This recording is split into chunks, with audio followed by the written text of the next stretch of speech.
아, 준마! 못 들었어? 여기 당신 자리 아니라고! 캔맥주 냄새가 진동하는 특실. 사복 차림의 남자가 한 여성의 가방을 발로 걷어찹니다. 물건이 바닥에 쏟아지고 객실이 얼어붙었죠. 남자는 자신이 나라를 지키는 대령이라며 으스댔고 요즘 여자들은 군대 고생을 몰라서 예의가 없다며 윽박질렀죠. 하지만 그는 몰랐습니다. 자신이 10년간 쌓아온 모든 것이 무너지게 된다는 것을요. 이것은 권력을 착각한 자의 몰락에 관한 이야기입니다. 사연 시작 전 구독과 좋아요 꼭 부탁드립니다. 여러분은 지금 무엇을 하며 어디에서 듣고 계신지 지역 이름이나 장소를 댓글로 남겨주시면 그곳으로 행운이 가득 깃들길 바라겠습니다. 금요일 저녁 6시 서울역 대합실은 주말을 앞둔 사람들의 발걸음으로 가득 차 있었습니다. 퇴근길 직장인들, 고향으로 향하는 가족 단위 여행객들, 그리고 출장을 마치고 돌아가는 사람들까지 저마다의 사연을 품은 수백 명의 인파가 거대한 전광판 아래로 물결치듯 흘러가고 있었죠. 특실 좌석은 현재 한 자리만 남아 있습니다. 구매를 원하시는 승객께서는 서둘러 주시기 바랍니다.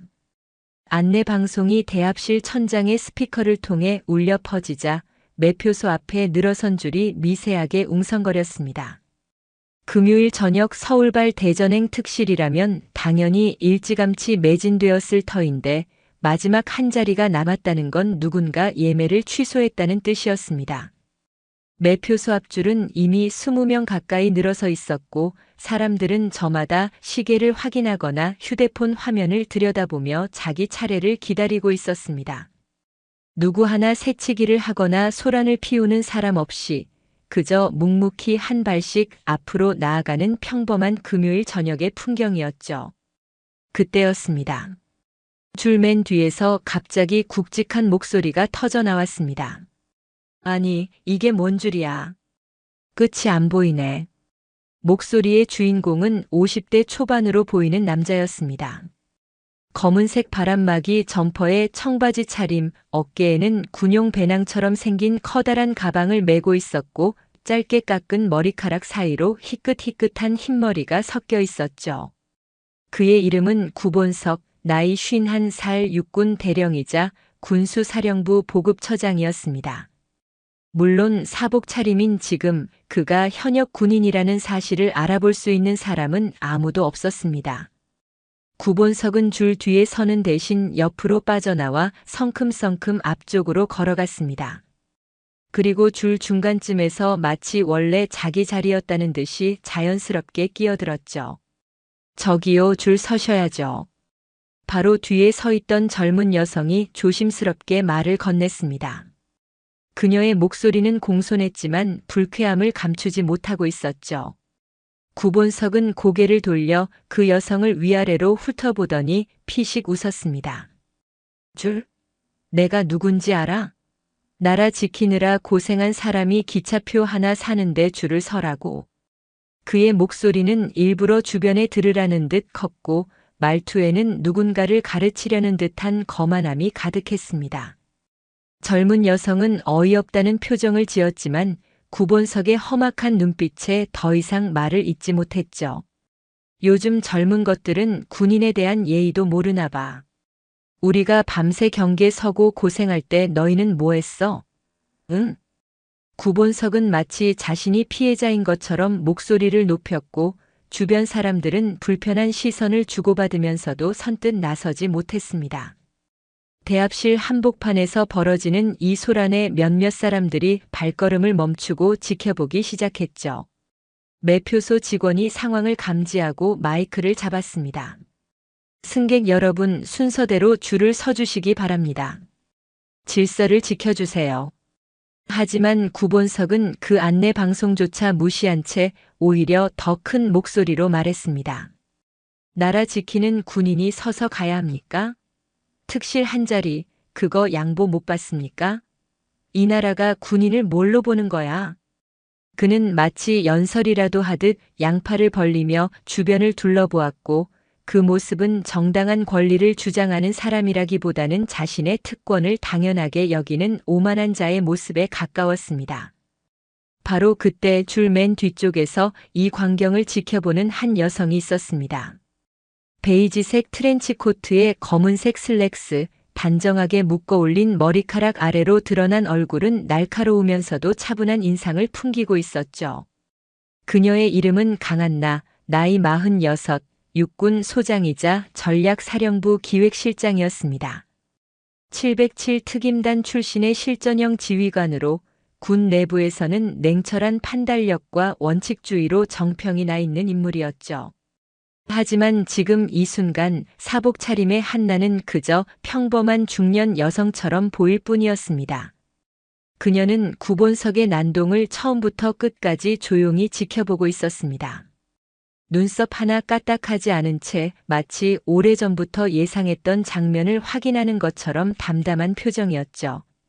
한나의 입꼬리가 미세하게 올라갔습니다.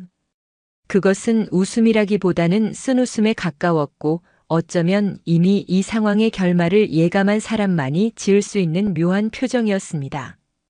구본석은 결국 줄을 완전히 무시하고 매표소 창구 앞까지 밀고 들어갔습니다. 특실 한 자리, 그거 내가 살게. 손님 순서대로 기다리셔야 합니다. 매표 직원이 난처한 표정으로 말했지만 구본석은 지갑에서 신용카드를 꺼내 창구 위에 탁 소리가 나도록 내려놓았습니다. 뭘 기다려? 빨리 끊어. 직원은 뒤에서 기다리는 사람들을 힐끗 바라보았습니다. 분명히 몇 명은 특실 좌석을 노리고 있었을 터였죠. 하지만 구본석의 험악한 눈빛과 거친 태도에 누구도 나서서 항의하지 못했고 결국 직원은 한숨을 삼키며 발권 절차를 시작했습니다. 대전까지 특실 한 장이요. 발권기에서 표가 인쇄되어 나오는 소리가 들렸고 구본석은 표를 낚아채듯 집어들었습니다.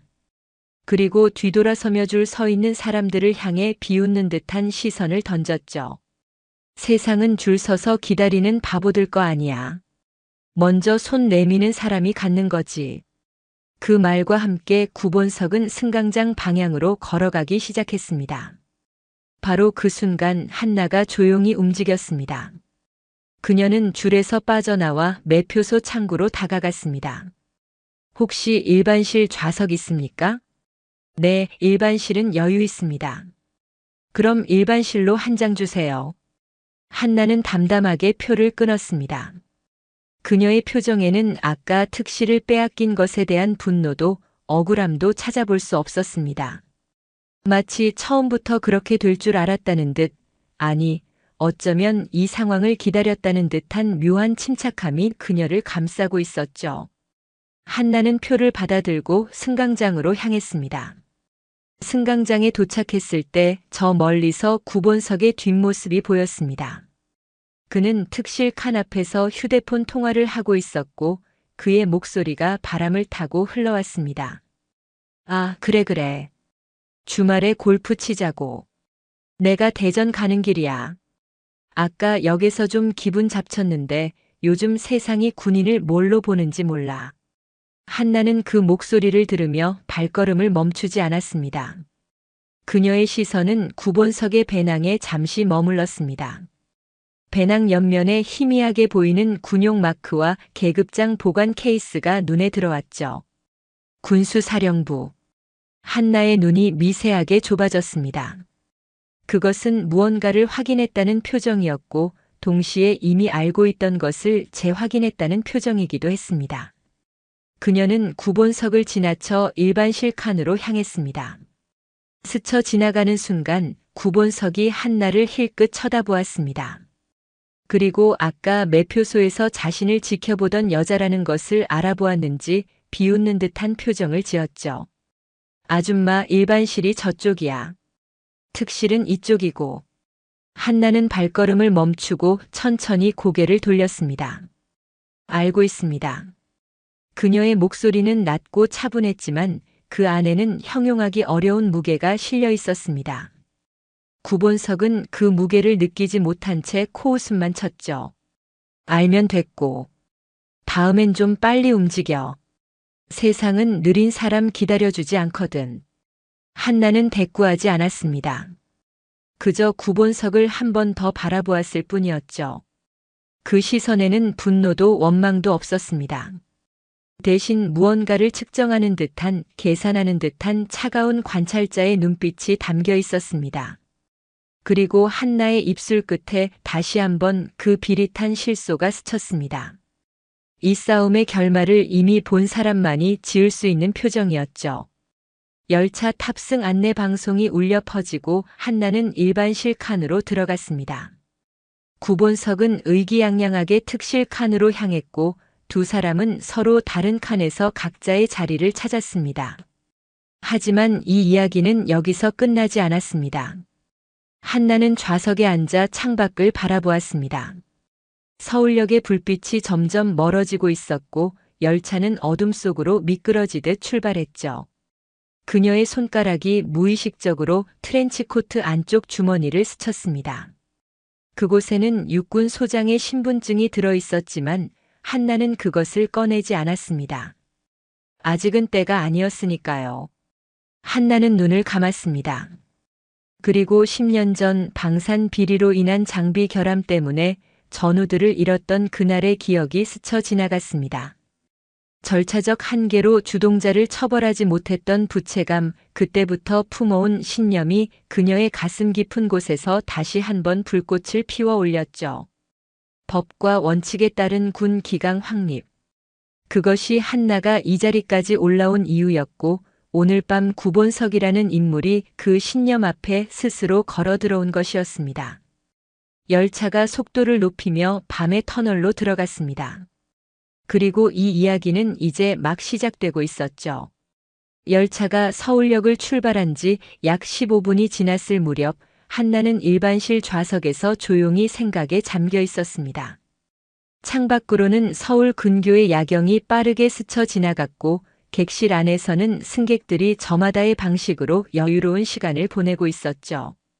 하지만 한나의 머릿속은 결코 평화롭지 않았습니다. 아까 매표소에서 목격한 그 남자의 행동이 계속해서 머릿속에 맴돌았기 때문입니다. 군수사령부 보급처, 그곳은 한나가 지난 3개월간 내밀하게 주시해온 바로 그 부서였습니다. 군납 비리 의혹의 중심, 그 한가운데에 보급처장이라는 직책이 있었죠. 아직 확실한 물증은 없었습니다. 하지만 오늘 그 남자가 보여준 태도만으로도 한나는 많은 것을 읽어낼 수 있었습니다. 규칙을 우습게 아는 오만함, 자신보다 약해 보이는 상대에게 거리낌 없이 모욕을 주는 습관, 그것은 권력에 취한 자들이 공통적으로 보이는 특징이었으니까요. 한나는 잠시 눈을 감았다가 다시 떴습니다. 그리고 결심한 듯 자리에서 일어났죠. 잠깐 다녀올게요. 옆자리 승객에게 짧게 말하고 한나는 객실 통로를 따라 걸어가기 시작했습니다. 그녀의 발걸음은 화장실이 아닌 특실 칸을 향하고 있었습니다. 물론 특실표가 없는 그녀가 그곳에 들어갈 명분은 없었지만 한나는 개의치 않았습니다. 때로는 직접 확인해야만 알 수 있는 것들이 있으니까요. 특실 칸 문을 열고 들어서자 일반실과는 확연히 다른 공기가 느껴졌습니다. 좌석 간격이 넓어서인지 전체적으로 한산하고 조용했고 은은한 조명 아래 고급스러운 분위기가 흘렀죠. 하지만 그 고요함 속에서 유독 튀는 소리가 있었습니다. 그래서 납품건은 어떻게 됐어? 일정? 그건 내가 알아서 처리할 테니까 신경 끄라고. 구본석이었습니다. 그는 창가 쪽 좌석에 비스듬히 기대앉아 한 손에 캔맥주를 들고 다른 손으로는 휴대폰을 귀에 대고 통화 중이었죠. 특실 내 음주는 원칙적으로 금지되어 있었지만 그런 규정 따위는 그에게 아무런 의미도 없는 듯 했습니다.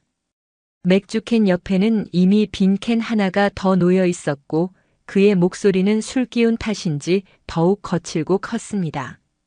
한나는 잠시 그 모습을 관찰했습니다. 납품, 일정, 처리. 그 단어들이 귀에 걸렸고 그녀의 눈빛이 미세하게 날카로워졌죠.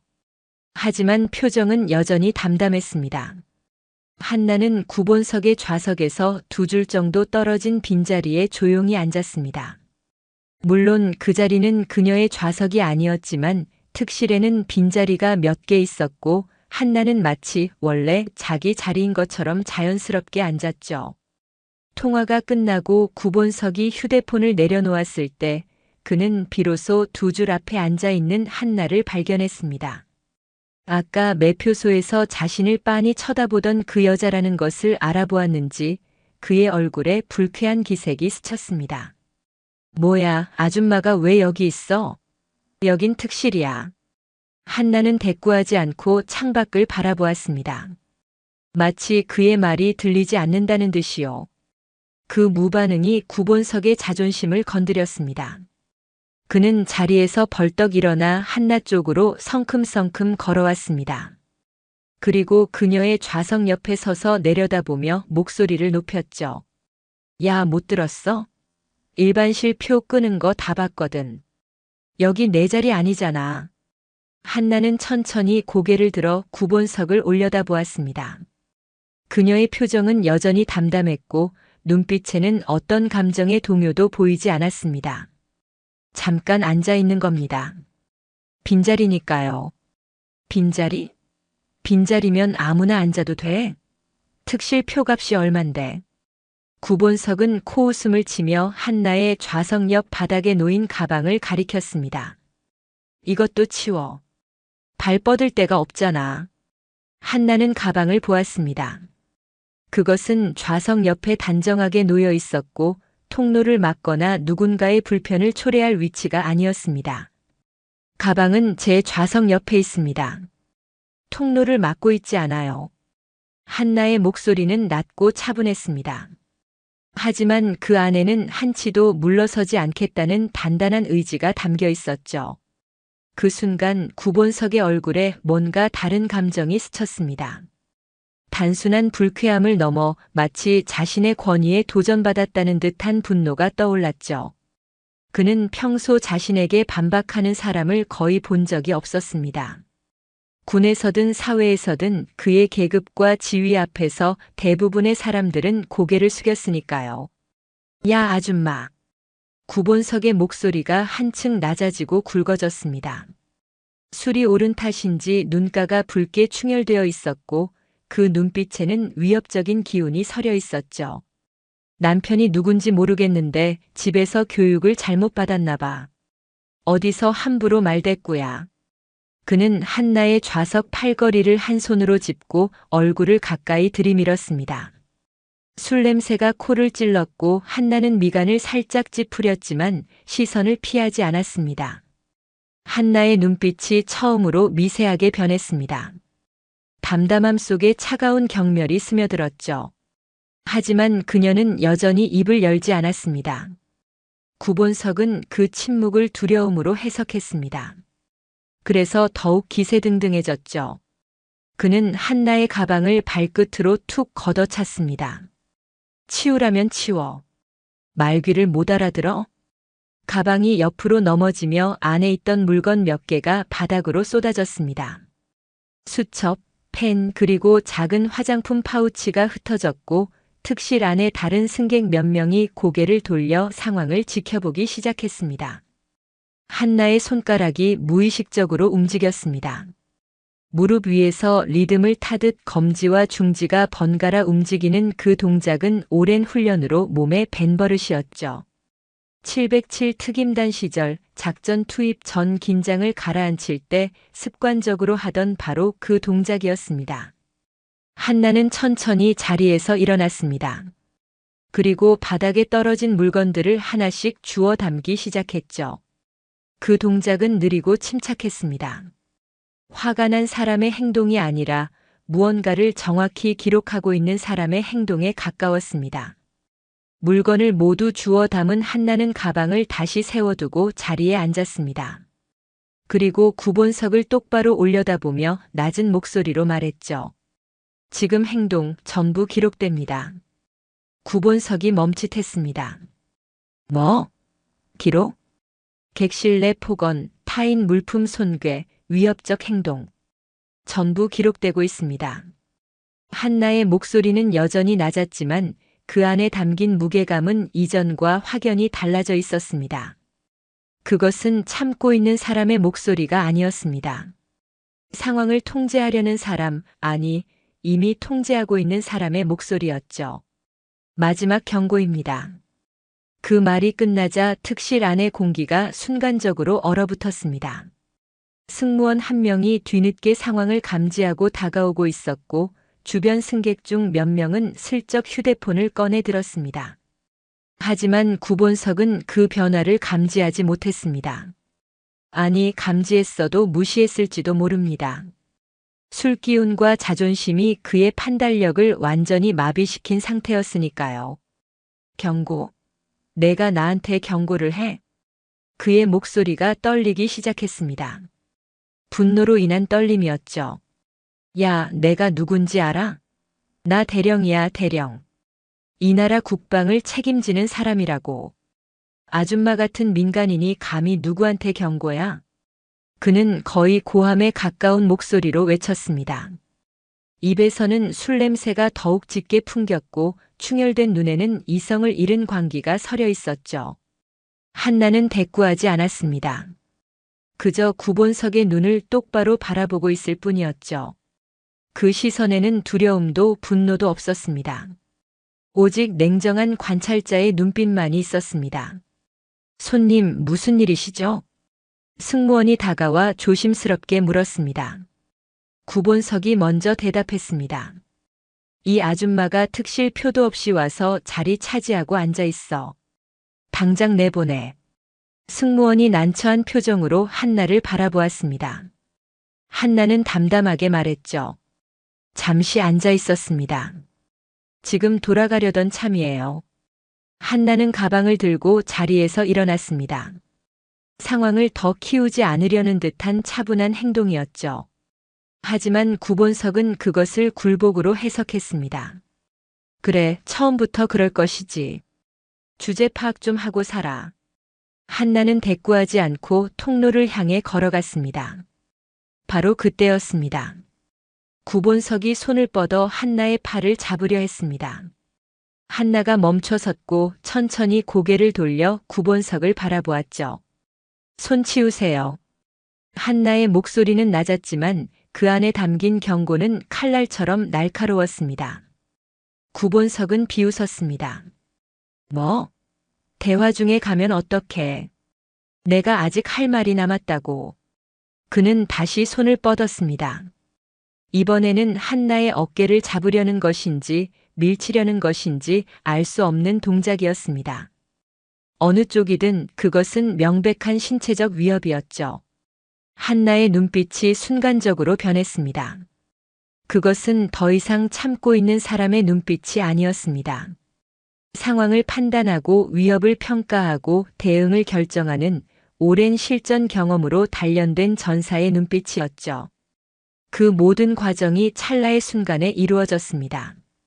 구본석의 손이 한나의 어깨에 닿으려는 바로 그 순간 한나는 결심했습니다.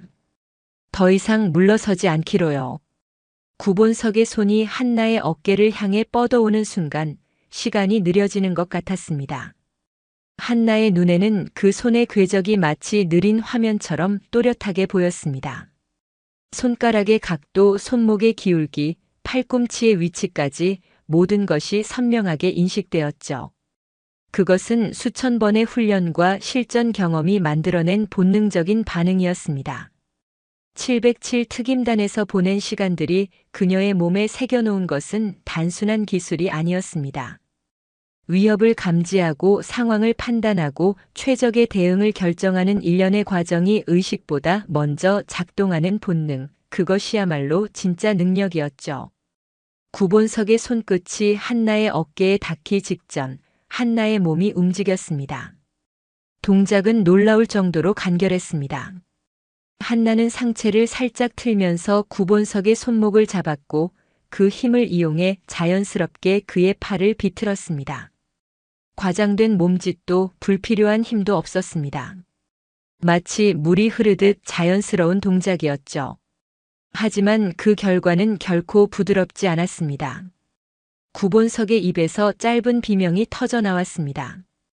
그의 상체가 앞으로 꺾이며 좌석 사이의 테이블 위로 엎어졌고 한나는 그의 팔을 등 뒤로 꺾어 올린 채 움직임을 완전히 봉쇄했습니다. 특실 안이 순간적으로 조용해졌습니다. 그 정적 속에서 작은 소리들이 유난히 크게 들렸습니다.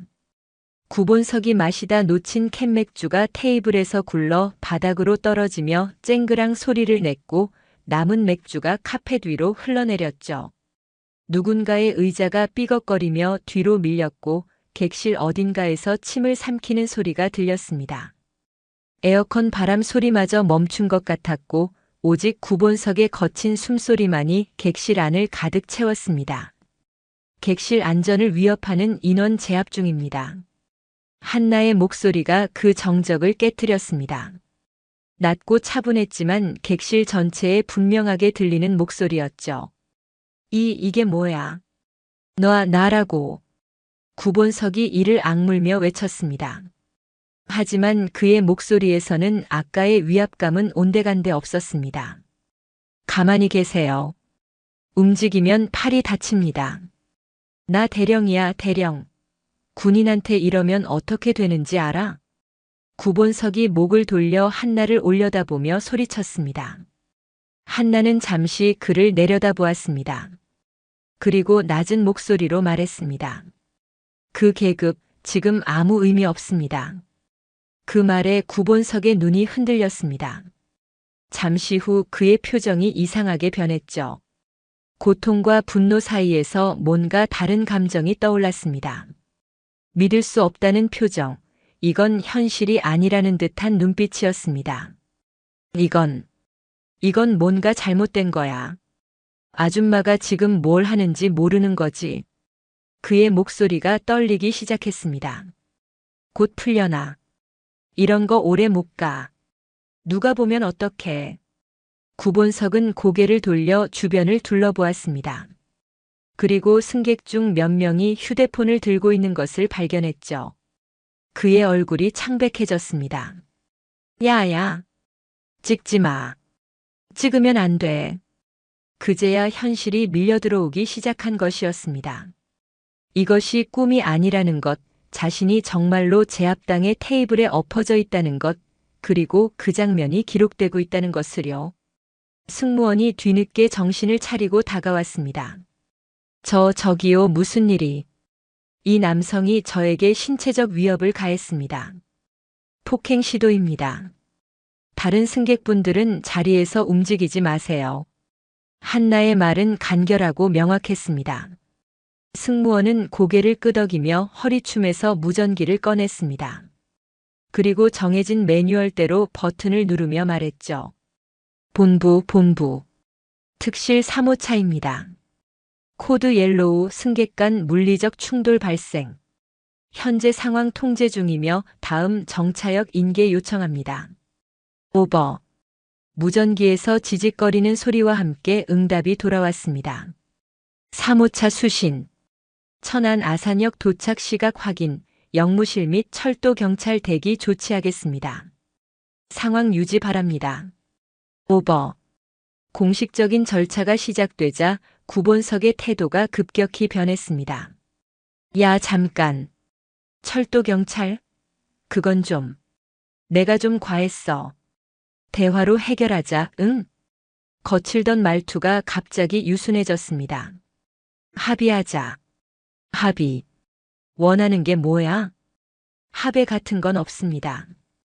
이건 공적인 문제입니다. 한나의 목소리에는 어떤 협상의 여지도 없었습니다. 열차가 속도를 줄이기 시작했습니다. 감속하는 진동이 발밑으로 전해졌고 창밖으로 천안 아산역의 불빛이 가까워지고 있었죠. 열차가 완전히 멈추었습니다. 특실 칸 문이 열리자 차가운 밤 공기가 밀려들어왔습니다. 플랫폼에는 형광조끼를 입은 철도 경찰 2명이 대기하고 있었죠.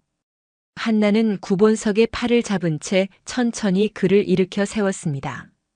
구본석의 다리가 풀려 있었고 한나가 부축하지 않았다면 그 자리에 주저앉았을 겁니다. 열차 문턱을 넘을 때 구본석의 발이 걸렸습니다. 그는 비틀거렸고 한나는 그의 팔을 잡은 채 균형을 잡아주었죠. 플랫폼의 차가운 바닥이 발밑으로 느껴졌고 역사의 형광등 불빛이 두 사람을 비추었습니다. 철도 경찰이 다가왔습니다. 상황 인계받겠습니다.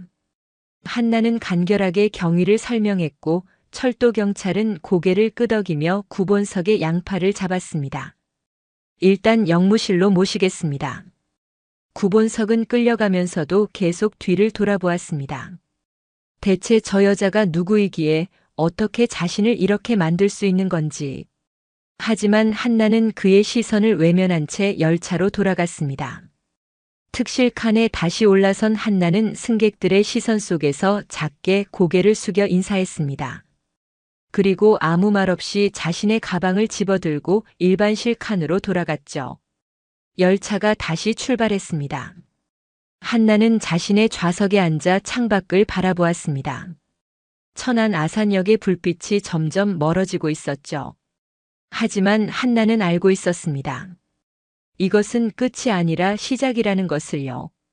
구본석, 군수사령부 보급처장, 대령.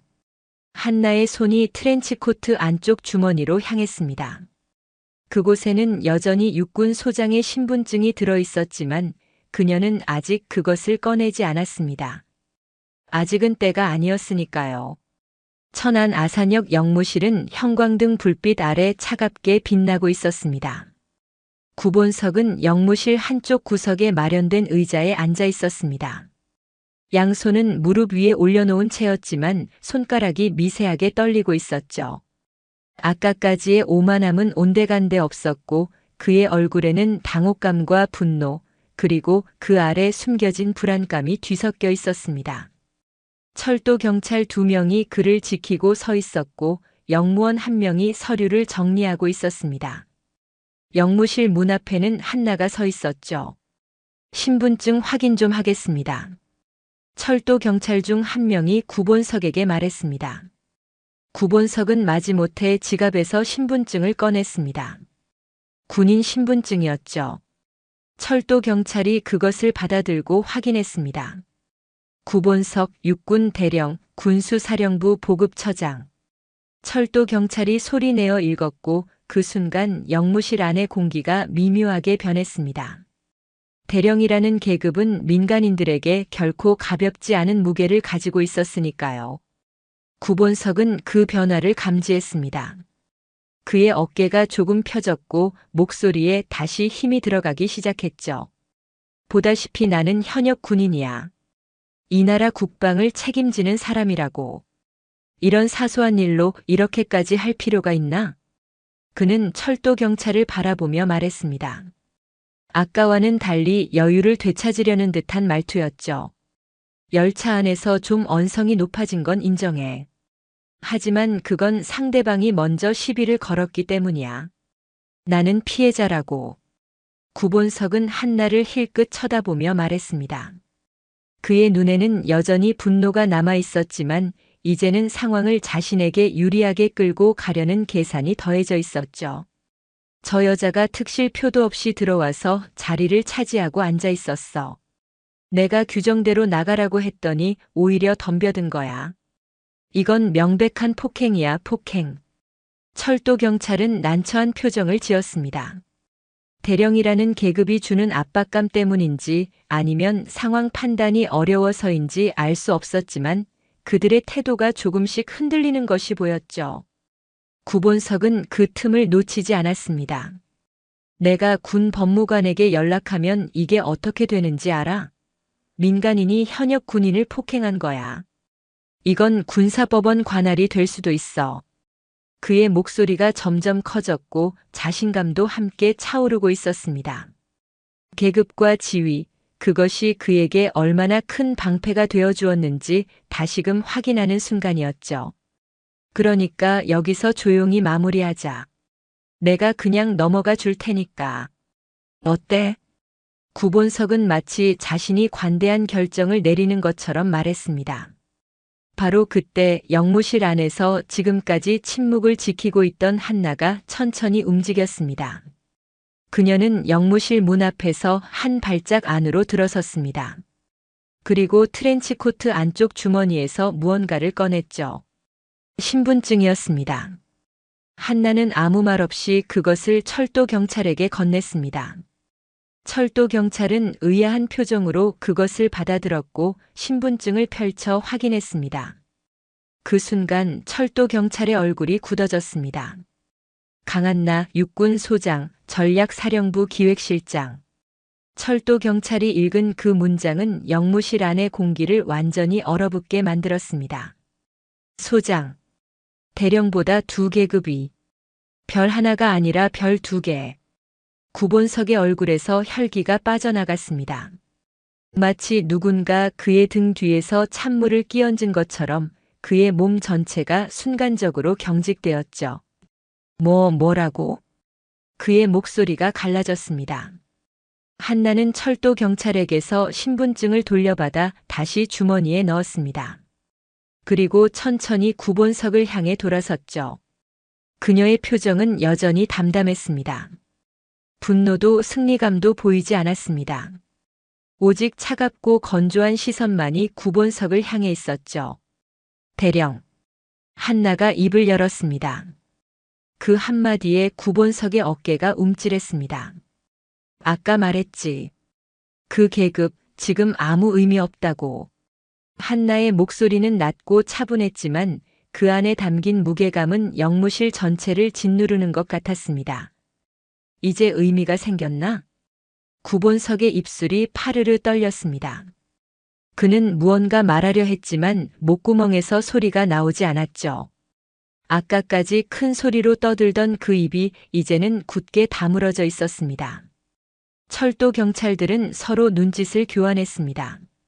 상황이 완전히 달라졌다는 것을 그들도 알아챈 것이죠.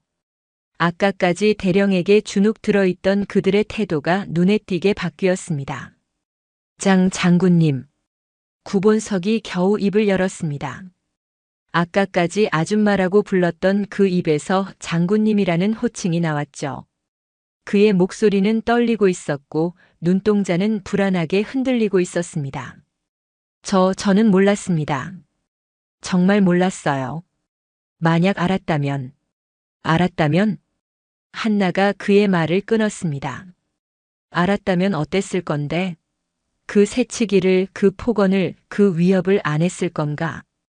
구본석은 대답하지 못했습니다. 아니, 대답할 수 없었습니다. 왜냐하면 한나의 질문이 정확히 핵심을 찌르고 있었기 때문이죠. 한나는 한 발짝 더 가까이 다가갔습니다. 구본석은 무의식적으로 의자에서 뒤로 물러나려 했지만 이미 벽이 등 뒤에 있었습니다. 대령, 자네는 상대가 자네보다 높은 사람인지 낮은 사람인지에 따라 행동을 바꾸는 건가? 한나의 질문이 영무실 안에 울려 퍼졌습니다. 민간인이면 함부로 해도 되고 장군이면 머리를 숙이나? 그게 자네가 생각하는 군인의 자세인가? 구본석의 얼굴이 창백해졌습니다. 그것은 단순한 두려움이 아니었습니다. 자신의 본질이 완전히 드러났다는 것을 깨달은 자의 수치심이 섞여 있었죠. 아닙니다, 장군님. 저는 그냥 오늘 좀 피곤해서 술도 좀 마셨고.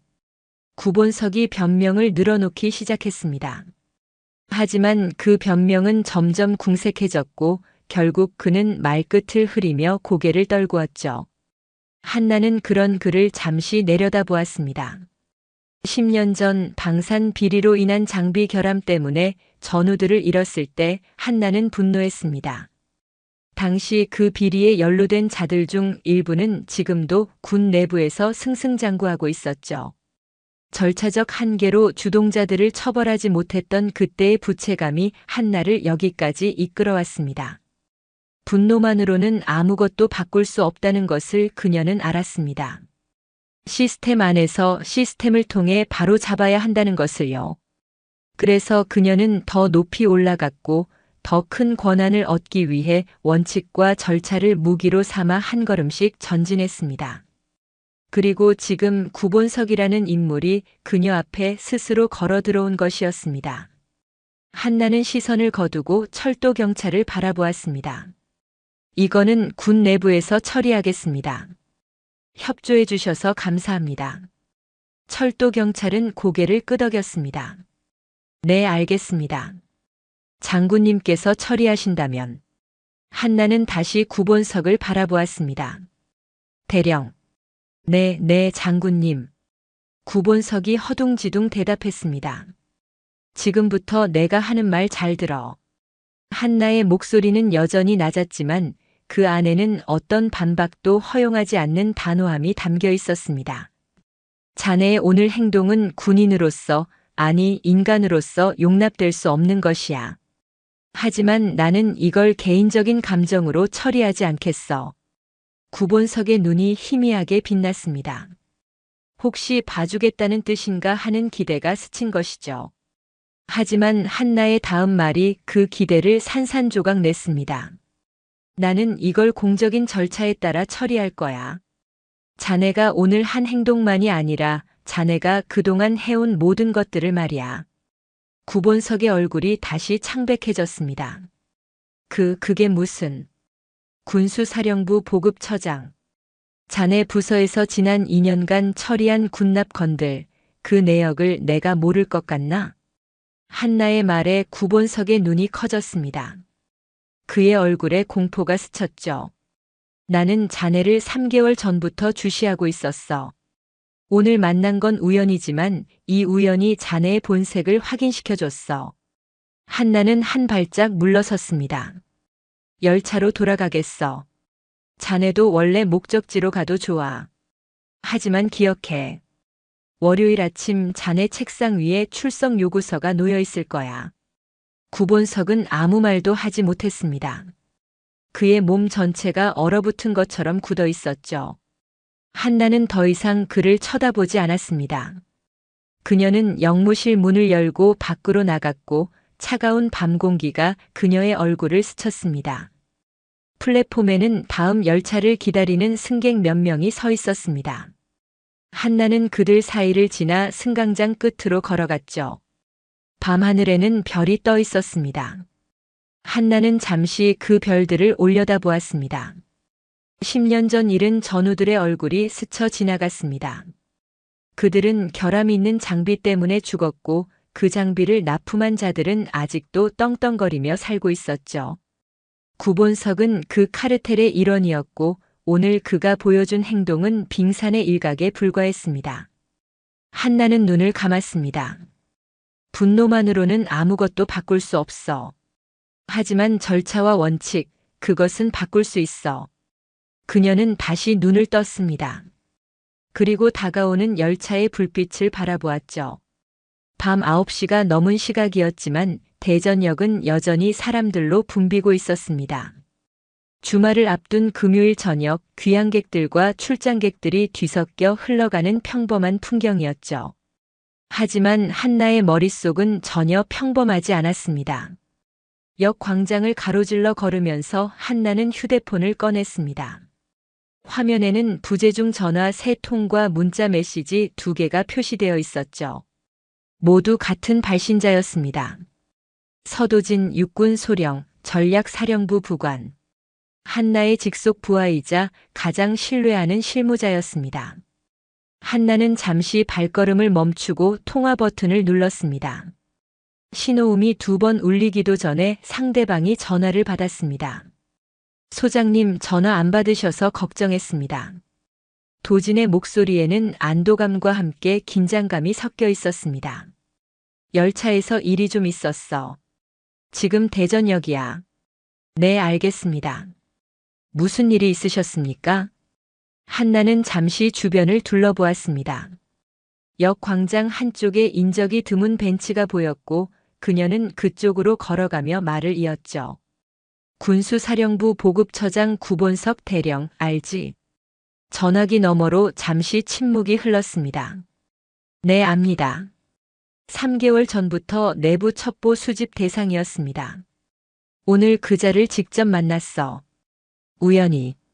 우연히요? 도진의 목소리에 놀라움이 섞였습니다. 서울역에서 같은 열차를 탔어.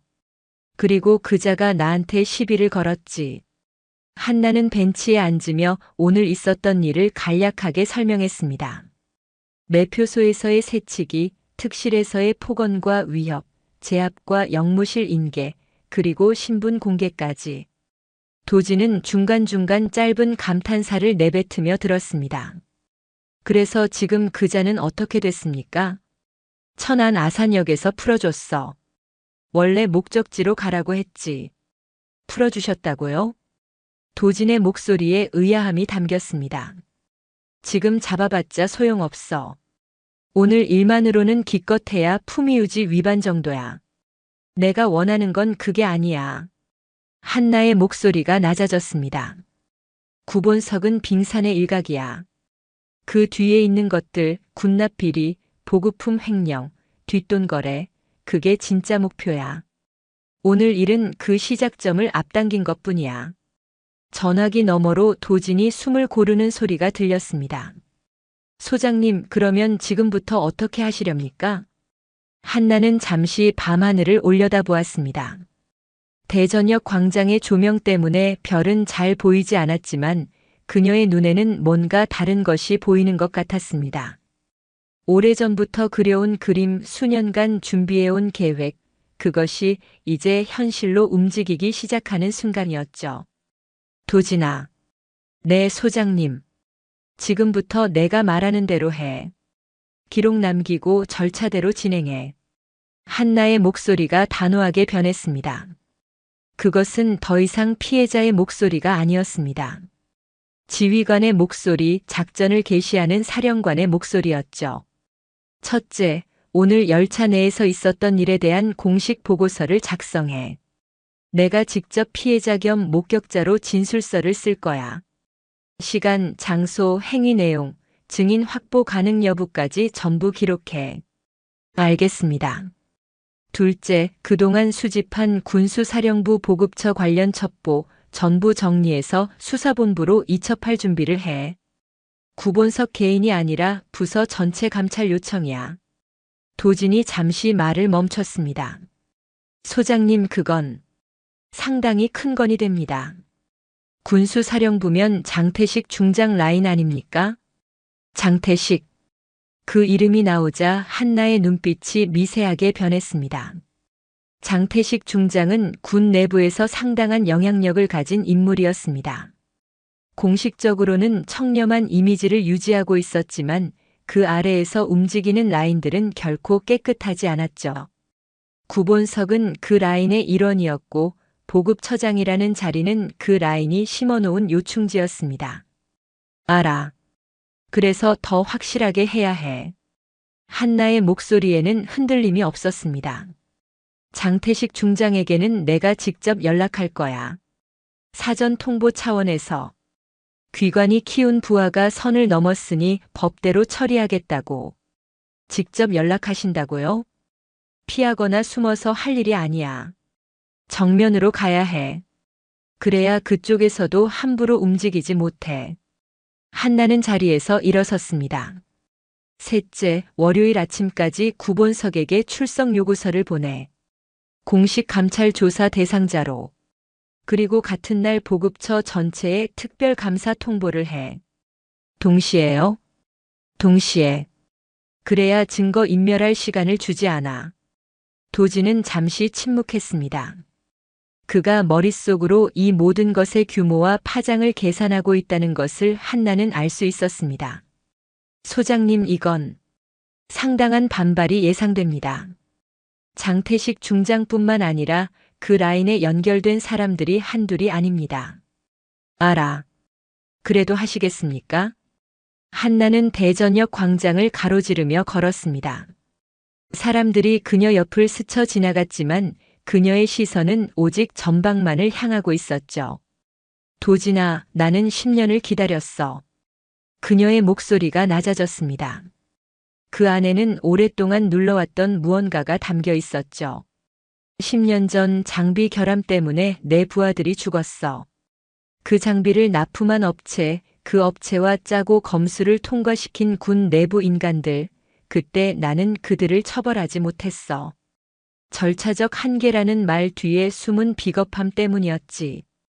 도지는 아무 말도 하지 않았습니다. 그저 조용히 듣고 있었죠. 그때부터 나는 다짐했어. 더 높이 올라가서 더 큰 권한을 얻어서 그때 못한 일을 반드시 하겠다고. 그리고 지금 그 기회가 온 거야. 한나의 발걸음이 멈췄습니다. 그녀는 택시 승강장 앞에 서서 다가오는 택시를 바라보았죠. 9번석은 시작이야. 그 뒤에 있는 것들, 부패한 시스템, 썩은 라인들, 그걸 전부 끊어낼 거야. 법대로 절차대로 정면으로. 택시가 멈추고 한나가 문을 열었습니다. 도진아, 준비해. 월요일부터 바빠질 거야. 알겠습니다, 소장님. 준비하겠습니다. 한나는 전화를 끊고 택시에 올랐습니다. 어디로 모실까요? 기사가 물었고 한나는 잠시 생각했습니다. 원래 오늘 밤 계룡대 근처 숙소에서 묵을 예정이었지만 계획이 바뀌었습니다. 계룡대 정문 쪽으로 가주세요. 택시가 출발했고 한나는 창밖으로 스쳐 지나가는 대전의 야경을 바라보았습니다. 오늘 있었던 일들이 머릿속에서 다시 재생되었습니다. 9번석의 오만한 얼굴, 그의 폭언과 위협, 그리고 신분이 공개된 순간 창백해지던 그 얼굴. 그 모든 것이 선명하게 떠올랐죠. 하지만 한나의 마음속에 통쾌함은 없었습니다. 오히려 무거운 책임감이 그녀를 짓누르고 있었습니다. 이제 시작이라는 것, 그리고 이 싸움이 결코 쉽지 않을 것이라는 것을 그녀는 알고 있었으니까요. 장태식 중장. 그 이름이 다시 한번 머릿속에 떠올랐습니다. 한나는 휴대폰을 꺼내 연락처를 스크롤했습니다. 그리고 장태식이라는 이름 앞에서 손가락을 멈추었죠. 지금 전화할 것인가 아니면 월요일까지 기다릴 것인가. 한나는 잠시 고민했습니다. 하지만 곧 결정을 내렸죠. 기다릴 이유가 없었습니다. 한나는 통화 버튼을 눌렀습니다. 여보세요? 낮고 굵은 목소리였습니다. 장태식 중장, 나이 58, 군 내부에서 상당한 세력을 가진 인물이었죠. 중장님, 강한나입니다. 전화기 너머로 잠시 침묵이 흘렀습니다. 강 소장? 이 시간에 무슨 일인가? 오늘 있었던 일 때문에 전화드렸습니다. 오늘? 무슨 일이 있었나? 장태식의 목소리에는 아무런 동요가 없었습니다. 하지만 한나는 알고 있었습니다. 이미 9번석에게서 연락을 받았을 가능성이 높다는 것을요. 중장님, 라인의 9번석 대령권입니다. 전화기 너머로 짧은 침묵이 흘렀습니다. 그리고 장태식의 목소리가 다시 들렸죠. 9번석이 뭘 했나? 열차 안에서 민간인에게 폭언하고 신체적 위협을 가했습니다. 그 민간인이 저였고요. 뭐라고? 장태식의 목소리에 처음으로 동요가 섞였습니다. 자세한 건 공식 보고서로 올라갈 겁니다. 제가 전화드린 건 사전 통보 차원입니다. 한나의 목소리는 담담했지만 그 안에는 단호함이 담겨 있었습니다. 9번석 대령에 대한 감찰 조사를 진행할 예정입니다. 그리고 보급처 전체에 대한 특별 감사도 함께요. 전화기 너머로 장태식의 숨소리가 거칠어지는 것이 느껴졌습니다.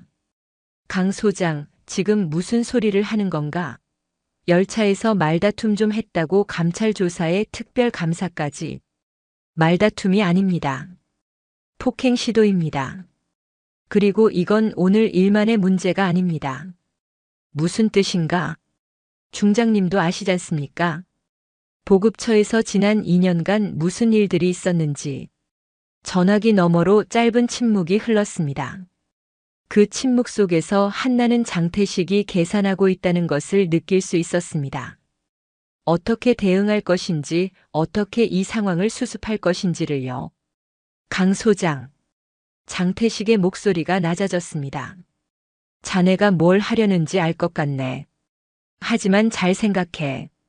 이건 자네 혼자 감당할 수 있는 일이 아니야. 협박입니까? 충고야. 선의의 충고. 한나는 웃지 않았습니다. 그녀의 목소리는 여전히 차분했지만 그 안에는 강철 같은 단단함이 담겨 있었죠. 중장님, 저는 법대로 할 겁니다. 절차대로요. 중장님께서 개입하시든 안 하시든 저는 제 할 일을 할 겁니다. 강 소장. 그리고 하나만 더 말씀드리겠습니다. 한나의 목소리가 한층 낮아졌습니다. 귀관이 키운 부하가 스스로 무덤을 팠습니다. 이건 더 이상 덮을 수 있는 일이 아닙니다. 한나는 전화를 끊었습니다. 택시 안에 정적이 흘렀습니다.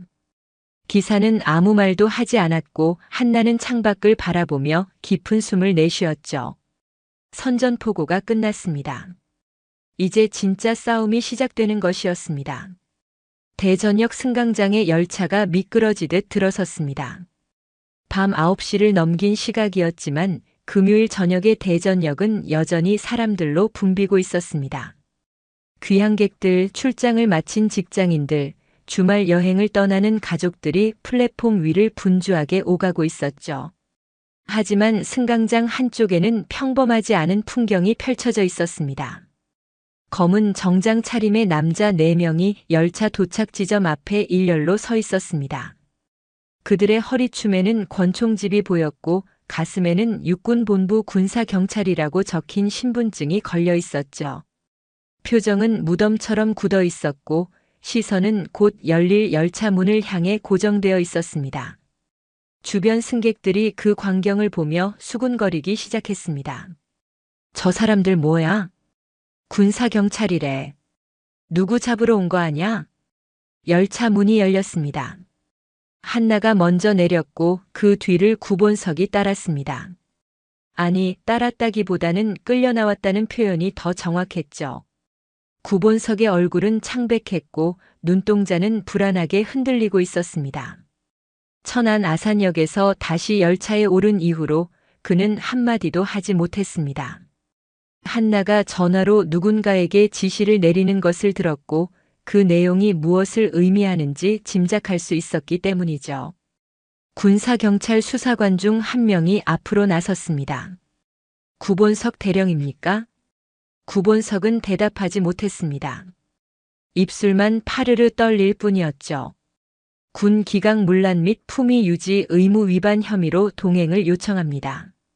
추가 혐의에 대해서는 조사 과정에서 통보될 예정입니다. 수사관의 목소리는 정중했지만 그 안에는 어떤 협상의 여지도 없었습니다. 직무 정지 명령이 발령되었습니다. 지금부터 귀하는 일체의 군 직무 수행이 금지됩니다. 직무 정지. 그 말이 구본석의 귀에 천둥처럼 울렸습니다. 직무 정지는 사실상 군 생활의 끝을 의미했습니다. 진급은커녕 현재의 지위마저 박탈당하는 것이었죠. 아닙니다. 이건 오해입니다. 저는 그냥... 구본석이 더듬거리며 변명을 시작했지만 수사관은 이미 그의 팔을 잡고 있었습니다. 동행해 주십시오. 잠깐만요, 잠깐만. 저 전화 좀. 구본석이 주머니에서 휴대폰을 꺼내려 했습니다. 수사관이 잠시 멈칫했고 구본석은 그 틈을 놓치지 않고 휴대폰을 꺼내 번호를 눌렀습니다. 장태식 중장. 그것이 그가 마지막으로 매달릴 수 있는 끈이었습니다. 장태식 중장은 구본석의 직속 상관이자 후원자였고 지금까지 그를 보호해준 사람이었으니까요. 신호음이 울렸습니다. 1번, 2번, 3번. 그리고 전화가 연결되었습니다. 여보세요? 장태식의 낮은 목소리가 들렸습니다. 중장님, 저 구본석입니다. 지금 상황이... 구대령. 장태식의 목소리가 차갑게 끊어들었습니다. 자네가 술 먹고 사고 친 거 연락받았네. 열차에서 민간인한테 행패 부렸다며? 그건 오해입니다. 제가 설명드리면... 설명할 것 없어. 장태식의 목소리에는 어떤 감정도 담겨 있지 않았습니다. 마치 모르는 사람에게 말하는 것처럼 냉담했죠. 자네가 저지른 일은 자네 선에서 정리하게. 나는 모르는 일이야. 중장님, 저를 이렇게 버리시면. 버리다니. 내가 자네를 언제 챙겼나? 장태식의 말에 구본석의 얼굴이 하얗게 질렸습니다. 자네는 보급처장으로서 자네 일을 한 것뿐이고 나는 군수사령부 업무를 총괄한 것뿐이야. 그 이상도 이하도 아니네. 중장님, 그동안 제가 얼마나. 구대령. 장태식의 목소리가 한층 더 차가워졌습니다. 전화 끊게. 그리고 다시는 연락하지 마. 자네와 나는 지금부터 아무 관계도 아니야. 뚜뚜뚜. 통화 종료음이 울렸습니다. 구본석의 손에서 휴대폰이 미끄러져 내렸습니다. 플랫폼 바닥에 떨어진 휴대폰 화면에는 통화 종료라는 글자가 떠 있었죠. 버려졌습니다. 완벽하게 철저하게 버려진 것이었습니다. 구본석의 다리에서 힘이 빠졌습니다. 그는 그 자리에 주저앉으려 했지만 양쪽에서 수사관들이 그의 팔을 잡아 세웠습니다. 가시죠. 수사관이 말했고 구본석은 끌려가기 시작했습니다. 그때 구본석의 시선이 몇 발짝 떨어진 곳에 서 있는 한나와 마주쳤습니다. 한나는 여전히 그 자리에 서서 이 모든 광경을 지켜보고 있었죠. 그녀의 표정에는 아무런 감정도 드러나 있지 않았습니다. 승리감도 통쾌함도 연민도 없었습니다. 오직 차갑고 건조한 시선만이 구본석을 향해 있었죠. 구본석이 갑자기 발버둥 치기 시작했습니다. 장군님, 장군님, 한 번만 봐주십시오. 제가 잘못했습니다. 제발. 그의 목소리가 승강장 전체에 울려 퍼졌습니다. 주변에 있던 승객들이 놀라서 그쪽을 쳐다보았고 일부는 휴대폰을 꺼내 촬영하기 시작했죠. 나 대령이야. 라고 소리치던 그 목소리가 이제는 살려주십시오. 라는 비굴한 애원으로 바뀌어 있었습니다. 한나는 천천히 구본석에게 다가갔습니다. 그녀의 발걸음은 느리고 무거웠습니다. 마치 심판대로 걸어가는 판사처럼 혹은 처형대로 향하는 집행인처럼. 승강장의 형광등 불빛 아래서 그녀의 소장 계급장이 차갑게 빛나고 있었죠. 구본석 앞에 멈춰 선 한나는 그를 내려다보았습니다. 구본석은 수사관들에게 양팔이 잡힌 채 고개를 들어 한나를 올려다보고 있었습니다. 그의 눈에는 공포와 절망 그리고 마지막 희망이 뒤섞여 있었죠. 장군님 제발. 한 번만. 그의 목소리는 떨리고 있었고 눈가에는 눈물까지 맺혀 있었습니다.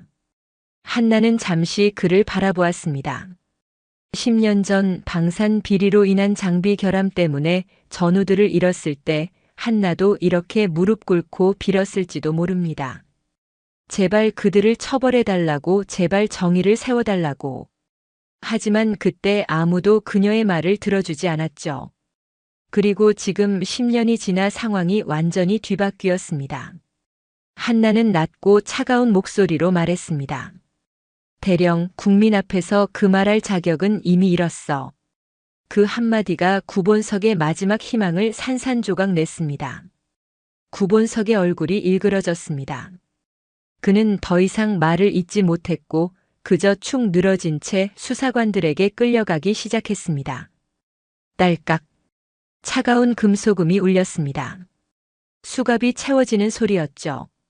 구본석의 양손이 등 뒤로 꺾여 수갑에 묶였고 그 순간 그의 모든 권위와 지위가 증발해버렸습니다.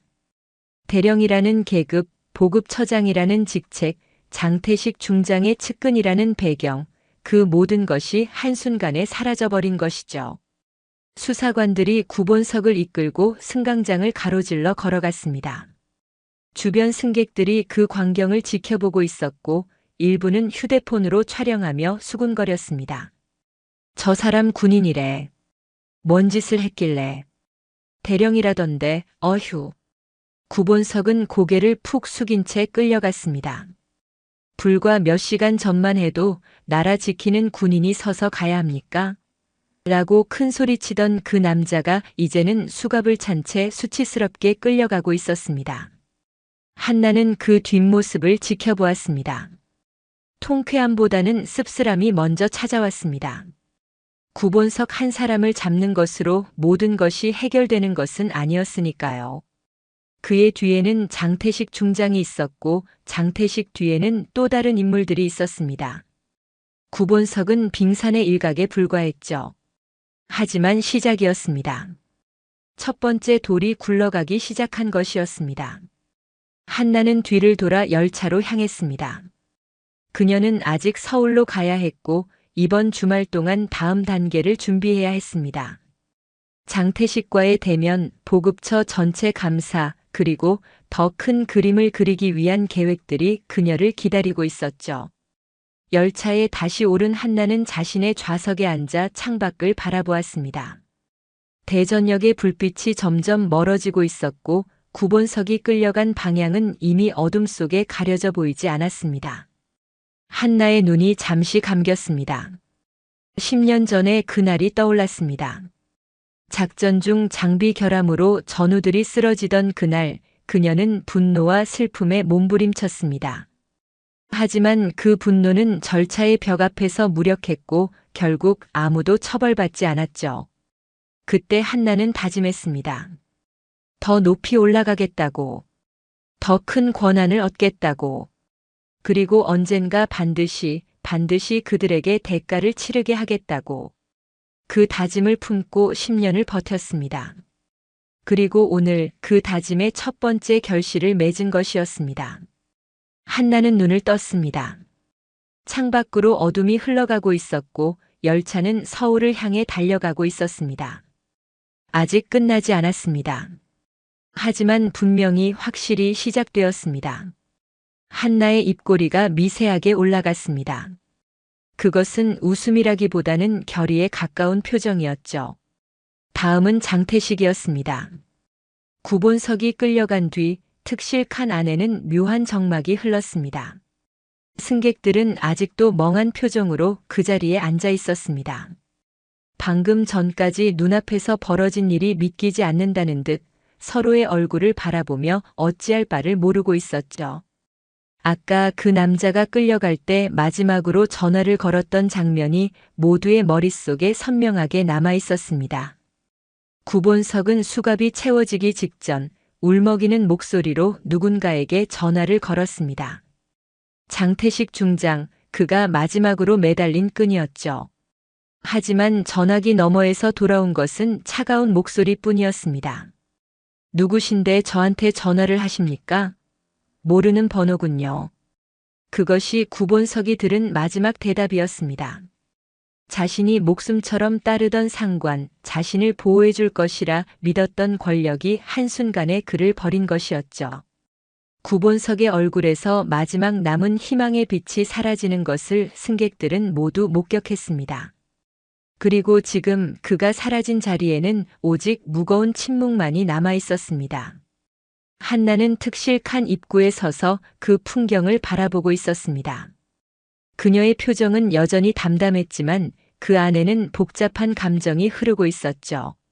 승리감도 통쾌함도 아니었습니다. 오히려 무거운 책임감에 가까운 것이었습니다. 그때 특실 칸 어딘가에서 안도의 한숨이 새어나왔습니다. 휴. 그 소리를 시작으로 여기저기서 작은 반응들이 터져 나오기 시작했습니다. 세상에. 어휴, 무서웠어.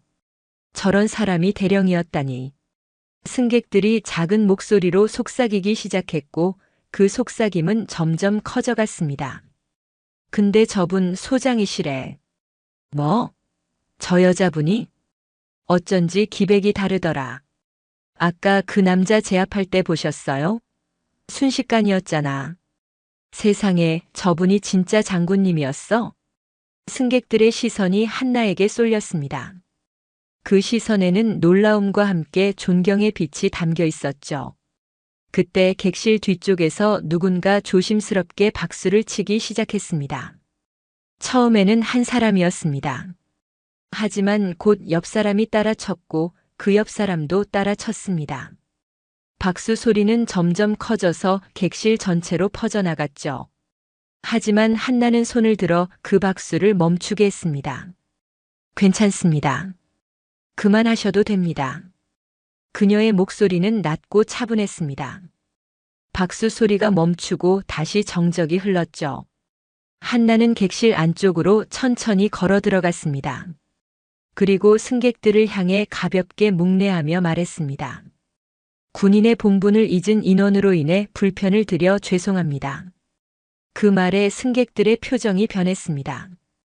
장군이 자신들에게 사과를 하다니 예상치 못한 일이었기 때문이죠.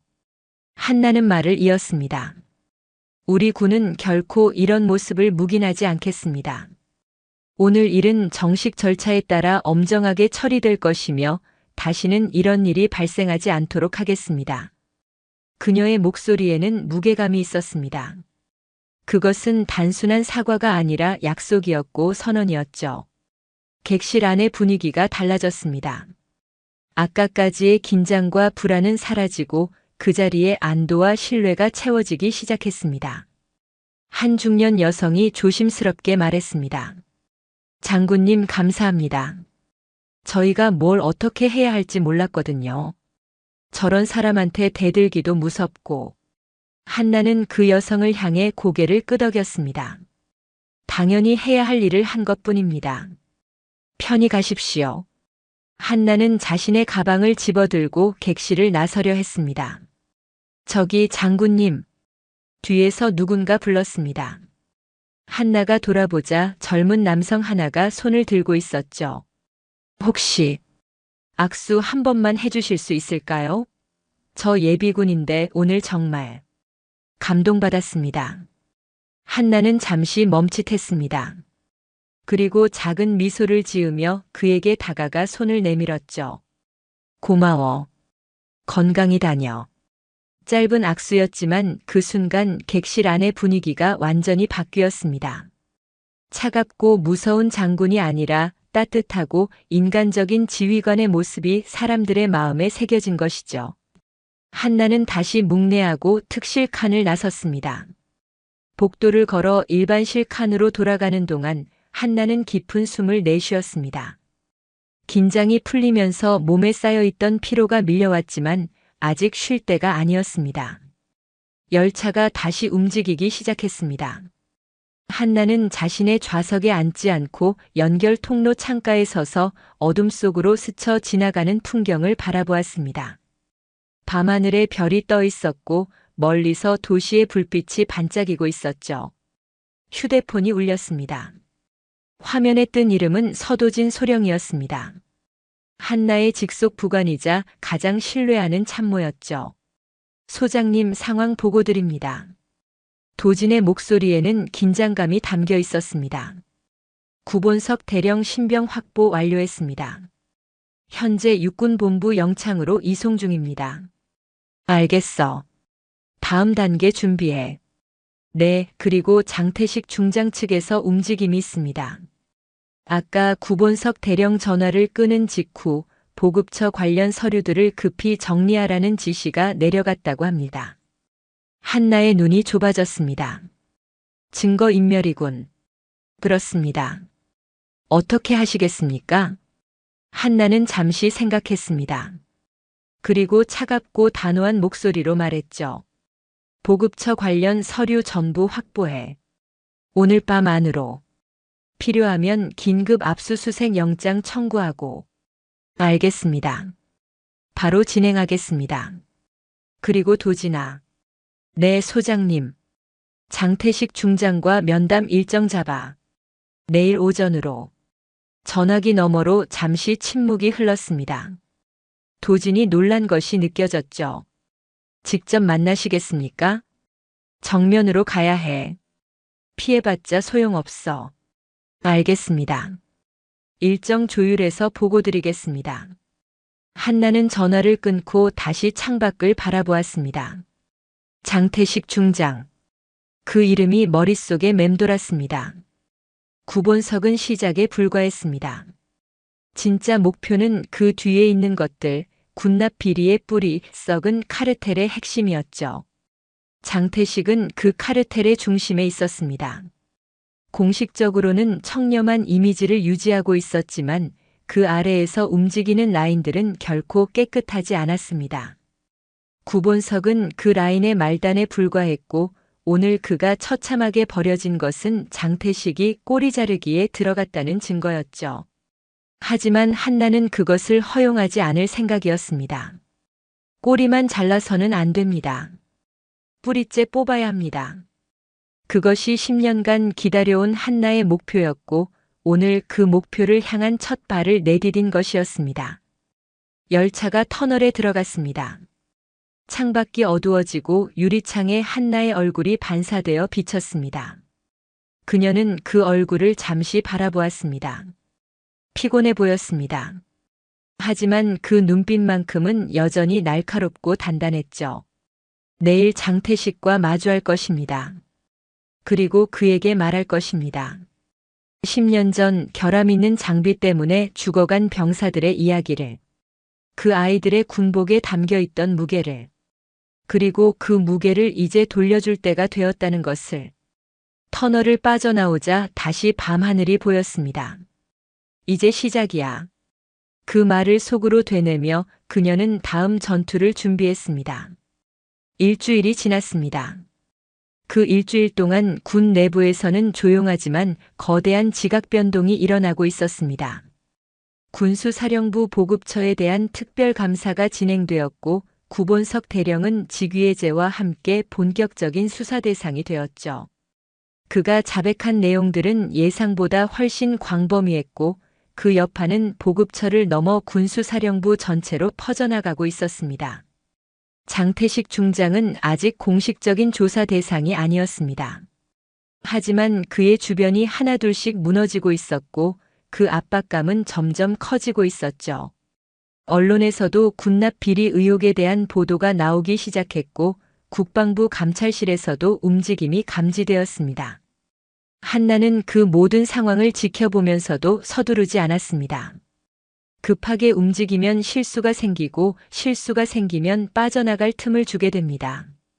그녀는 천천히 그러나 확실하게 그물을 조여가고 있었죠. 그리고 금요일 저녁 한나는 서울로 향하는 열차에 올랐습니다. 주말 동안 서울에서 열리는 군 관련 세미나에 참석하기 위해서였습니다. 하지만 그것은 표면적인 이유였고 실제로는 국방부 고위 관계자와의 비공식 면담이 예정되어 있었죠. 보급처 비리건을 보고하고 더 큰 규모의 조사를 요청하기 위한 자리였습니다. 계룡대역에서 열차에 올랐을 때 한나는 문득 일주일 전에 그 금요일을 떠올렸습니다. 서울역에서 구본석과 마주쳤던 그날, 모든 것이 시작되었던 그날 말이죠. 일주일. 그 짧은 시간 동안 얼마나 많은 일이 있었는지 한나 자신도 믿기 어려웠습니다. 열차 안은 귀향객들로 붐볐습니다. 금요일 저녁이라 좌석은 이미 만석이었고 통로에도 서서 가는 승객들이 있었죠. 한나는 예매한 좌석으로 향하다가 문득 발걸음을 멈추었습니다. 일반실 좌석 사이를 지나가는데 젊은 병사 한 명이 통로에 서 있는 것이 보였습니다. 이등병 계급장을 단 그 병사는 무거워 보이는 군용 배낭을 메고 피곤한 표정으로 창밖을 바라보고 있었죠. 아마 휴가를 나가는 길인 듯 했습니다. 한나는 그 모습을 잠시 바라보다가 결정을 내렸습니다. 그녀는 자신의 좌석으로 가는 대신 그 병사에게 다가갔습니다. 병사. 병사가 고개를 돌렸습니다. 그리고 한나의 정복을 보는 순간 눈이 커졌죠. 충성. 소장님. 병사가 허둥지둥 거수 경례를 붙였습니다. 주변 승객들의 시선이 두 사람에게 쏠렸죠. 한나는 손을 들어 경례를 받으며 말했습니다. 편히 해. 여기. 그녀는 자신이 예매한 좌석 번호가 적힌 표를 병사에게 건넸습니다. 이거 내 좌석이야. 앉아서 가. 병사의 눈이 더욱 커졌습니다. 아닙니다, 소장님. 저는 괜찮습니다.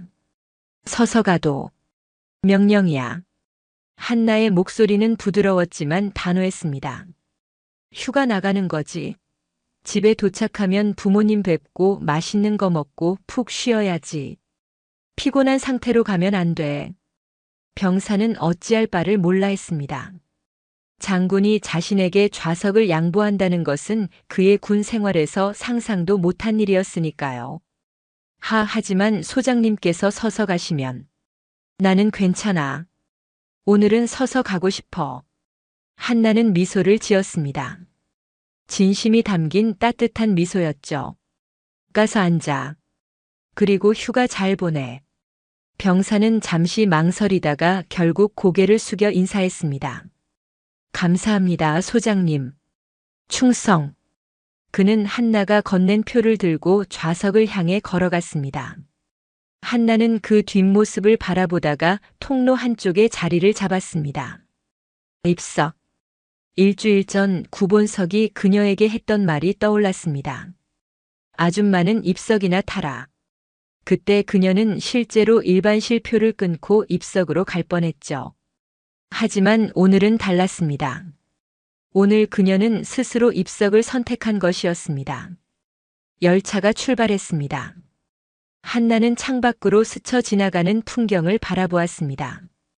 해가 지고 있었고 하늘은 붉은 노을로 물들어 있었죠. 그 풍경은 아름다웠지만 한나의 마음속에는 복잡한 감정이 흐르고 있었습니다. 지난 일주일간의 일들이 주마등처럼 스쳐 지나갔습니다. 구본석과의 대치, 신분 공개, 감찰 조사, 장태식과의 면담.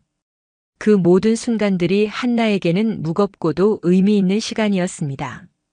하지만 아직 끝나지 않았습니다. 구본석은 시작에 불과했고 그 뒤에는 더 큰 것들이 있었습니다. 장태식 중장, 그리고 그와 연결된 카르텔. 그들을 완전히 무너뜨리기까지는 아직 갈 길이 멀었죠. 그래도 한나는 희망을 품고 있었습니다. 왜냐하면 이번에는 10년 전과 달랐기 때문입니다. 10년 전에는 절차적 한계에 막혀 좌절했지만 이번에는 그녀 자신이 그 절차를 움직일 수 있는 위치에 있었습니다. 법대로 절차대로 정면으로. 그것이 한나가 선택한 방식이었고 그녀는 그 방식을 끝까지 밀어붙일 작정이었습니다. 열차가 터널에 들어갔습니다. 창밖이 어두워졌고 유리창에 한나의 얼굴이 반사되어 비쳤습니다. 그녀는 그 얼굴을 잠시 바라보았습니다. 젊지도 늙지도 않은 그 얼굴에는 세월의 흔적과 함께 단단한 의지가 새겨져 있었습니다. 707 특임단에서 보낸 시간들, 전략사 기획실장으로서의 책임감, 그리고 10년간 품어온 신념이 만들어낸 얼굴이었죠. 터널을 빠져나오자 다시 밖이 보였습니다. 어느새 해가 완전히 져서 어둠이 내려앉고 있었고 열차 안의 조명이 더욱 밝게 느껴졌습니다. 한나는 주변을 둘러보았습니다. 열차 안에는 다양한 사람들이 타고 있었습니다. 퇴근하는 직장인들, 주말 여행을 떠나는 가족들, 휴가 나온 군인들, 그리고 귀향하는 노인들까지. 그들 각자가 자신만의 사연과 목적을 가지고 이 열차에 올랐을 것입니다. 한나의 시선이 아까 좌석을 양보한 병사에게 닿았습니다. 그는 좌석에 앉아 눈을 감고 있었죠. 피곤했던 모양입니다. 그 모습을 보며 한나는 작은 미소를 지었습니다. 군복은 대접을 요구하는 옷이 아니야. 그 생각이 떠올랐습니다. 군복은 책임을 증명하는 옷이지. 일주일 전 구본석은 군복의 의미를 완전히 잘못 이해하고 있었습니다. 그는 군복을 특권의 상징으로 여겼고 그 특권으로 다른 사람들 위해 군림하려 했죠. 하지만 진정한 군인은 그렇지 않습니다. 진정한 군인은 자신보다 약한 자를 보호하고 규칙을 지키며 책임을 다하는 사람입니다. 그것이 군복의 진짜 의미이고 그것이 한나가 평생 지켜온 신념이었습니다. 열차가 대전역에 도착했습니다. 일주일 전 한나가 구본석을 인계했던 바로 그 역이었죠. 플랫폼을 바라보며 한나는 그날 밤을 떠올렸습니다. 철도 경찰에게 인계되어 끌려가던 구본석의 뒷모습, 그리고 그가 계속 뒤를 돌아보며 던지던 시선. 그때 구본석은 아직 이해하지 못했을 것입니다. 자신이 왜 그런 꼴을 당했는지, 그 여자가 대체 누구인지. 하지만 지금쯤은 알고 있겠죠. 아니, 뼈저리게 느끼고 있을 것입니다. 열차가 다시 출발했습니다. 한나는 창밖을 바라보며 깊은 숨을 내쉬었습니다. 아직 2시간 정도 더 가야 서울에 도착할 터였습니다. 그 시간 동안 한나는 계속 서서 갈 생각이었습니다. 피곤하지 않았습니다. 오히려 마음이 편안했죠. 권력은 국민 위에 군림하는 칼이 아니라 법과 명예를 지키는 방패여야 한다. 그것이 한나의 신념이었고 오늘 그녀가 서서 가기로 선택한 이유이기도 했습니다. 장군이라는 지위는 특권이 아닙니다. 더 무거운 책임입니다. 그리고 그 책임을 다하는 것, 그것이 진정한 장군의 품격이라고 한나는 믿고 있었습니다. 열차가 어둠 속을 달려갔습니다. 한나는 창밖에 반사된 자신의 모습을 바라보며 작게 미소 지었습니다. 일주일 전 시작된 싸움은 아직 끝나지 않았지만 그녀는 알고 있었습니다. 결국 정의는 승리한다는 것을요. 느리더라도 어렵더라도 포기하지 않으면 반드시 이긴다는 것을요. 그리고 그녀는 포기할 생각이 없었습니다. 서울까지 남은 거리, 그리고 앞으로 남은 싸움. 한나는 묵묵히 서서 그 모든 것을 향해 나아가고 있었습니다. 창밖으로 별이 하나 떠올랐습니다. 10년 전 잃은 전우들을 떠올리며 한나는 속으로 중얼거렸습니다. 조금만 기다려. 이제 거의 다 왔어. 열차는 밤의 터널을 지나 서울을 향해 달려가고 있었습니다. 여러분, 오늘 이야기 어떠셨나요? 권력을 특권으로 착각하고 약자 위에 군림하던 사람이 결국 자신이 믿던 권력에게 버림받는 모습, 그리고 끝까지 원칙과 절차를 지키며 정의를 세우는 진짜 지도자의 모습을 보여드렸습니다. 혹시 여러분 주변에도 지위를 앞세워 함부로 행동하는 사람을 만난 적 있으신가요? 또는 반대로 높은 자리에 있으면서도 겸손하고 따뜻했던 분을 만난 경험이 있으신가요? 여러분의 사연을 댓글로 들려주세요. 직접 겪으신 이야기든 주변에서 보신 이야기든 모두 환영합니다. 여러분의 소중한 사연이 다음 영상의 주인공이 될 수 있습니다.